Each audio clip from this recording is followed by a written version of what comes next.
is what you call a dead stare. That right there. That's no bueno. That's somebody scared the shit out of you. If you feel like that. I'm sorry. I mean, that one wasn't that bad though. It was alright. I'm saying it ain't scaring shit though. Hold on, I gotta make sure I'm blocking this fucking thing. It's not really, you know what I'm saying? It wasn't, oh my god, scary. It's just okay. Like, sound like she dealt with a crazy nigga. It wasn't really nothing that creepy.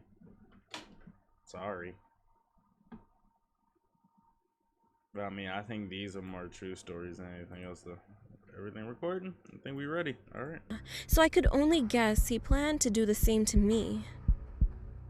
Thank God for strong deadbolts and all of the police officers.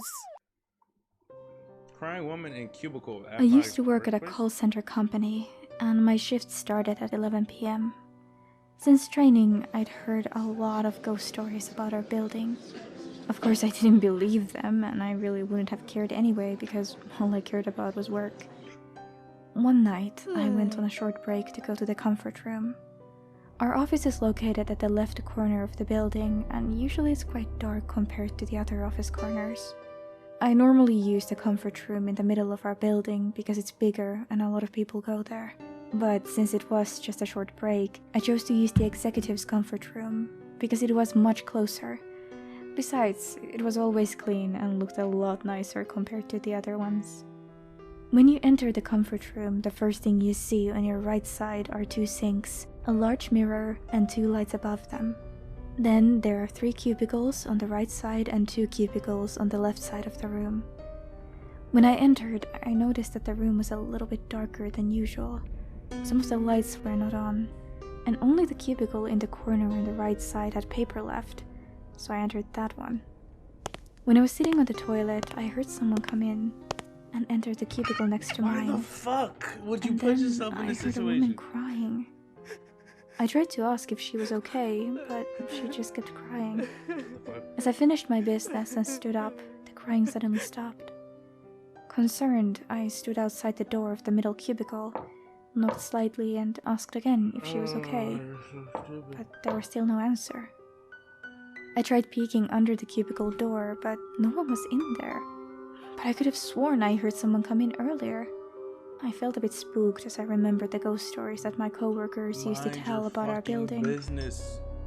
I started walking fast to the exit, but somehow the doorknob that was fine when I'd entered was now broken, and I couldn't get the door to open. I was getting actually scared. The crying began again. I started banging on the door and shaking the doorknob, but it was no use. And then the sound of the woman crying started getting closer. Panicking, I also started crying while banging desperately on the door. The crying stopped. I could feel the woman standing right behind me. One of the lights in the ceiling started flickering, and the door still wouldn't open. I tried to avoid looking back in fear of what I might see, but from the corner of my eye, I saw in the mirror a reflection of a woman in the flickering light.